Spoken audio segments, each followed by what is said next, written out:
ಭಾರತ ದೇಶದಲ್ಲಿ 1827ರ ಪೂರ್ವ ಹಾಗೂ ತದನಂತರದ ಕೆಲವು ವರ್ಷಗಳು ಶೂದ್ರಾತಿ ಶೂದ್ರರ ಜೀವನ ಅತ್ಯಂತ ಕ್ರೂರವಾಗಿತ್ತು.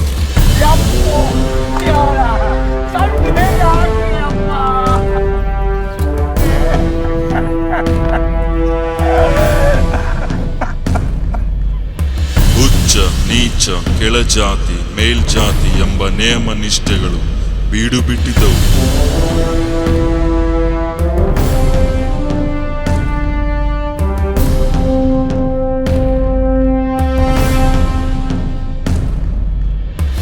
ಅಸ್ಪೃಶ್ಯರು ಊರೊಳಗೆ ಬರಬೇಕಾದ್ರೆ ಸೊಂಟಕ್ಕೆ ಪೊರಕೆ, ಕೊರಳಿಗೆ ಗಡಿಗೆಗಳನ್ನು ಕಟ್ಟಿಕೊಂಡೇ ಸಾಗಬೇಕಿತ್ತು. ಒಂದು ವೇಳೆ ಉಚ್ಚವರ್ಣೀಯರ ಮೇಲೆ ಶೂದ್ರಾತಿ ಶೂದ್ರರ ನೆರಳು ಬಿದ್ದರೆ ಅವರಿಗೆ ಶಿಕ್ಷೆ ತಪ್ಪಿದ್ದಲ್ಲ.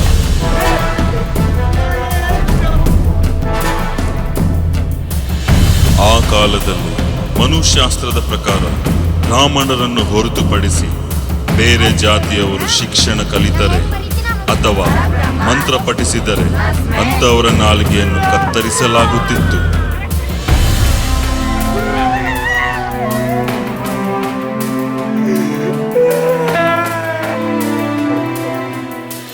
ನಮಗೂ ಶಿಕ್ಷಣ ಕಲಿಸಿ ಎಂದು ಅಂಗಲಾಚಿದರೂ ಸಹ ಕರುಣೆ ತೋರದೆ ಶಿಕ್ಷೆಗೆ ಒಳಪಡಿಸುತ್ತಿದ್ದರು. ಅಂತಹ ಸಮಯದಲ್ಲಿ ಶೂದ್ರಾತಿ ಶೂದ್ರರ ಪಾಲಿಗೆ ಬೆಳಕಾಗಿ ಅವರಲ್ಲಿ ಅಕ್ಷರದ ಬೀಜ ಬಿತ್ತಿದ ಪುಣ್ಯಾತ್ಮನೇ ಮಹಾತ್ಮ ಜ್ಯೋತಿರಾವ್ ಗೋವಿಂದರಾವ್ ಫೂಲೆ.